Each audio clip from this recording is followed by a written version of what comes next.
होडी. एकदा एक बेडूक, कोंबडीचं पिल्लू, उंदीर, एक मुंगी आणि एक भुंगा फिरायला निघाले.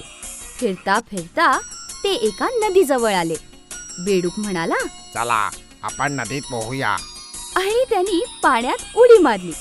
तेव्हा कोंबडीचं पिल्लू बेडकाला म्हणालं, आम्हाला पोहता येत नाही. पिल्लू, उंदीर, मुंगी आणि भुंग्याला खूप वाईट वाटलं. पण मग त्यांनी विचार केला, काहीतरी केलं पाहिजे.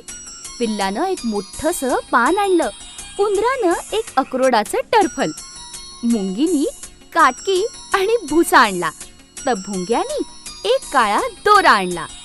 सगळेजण कामाला जुंपले.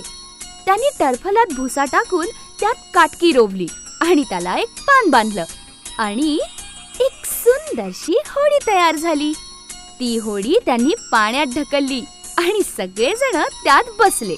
होडी पुढे जाऊ लागली.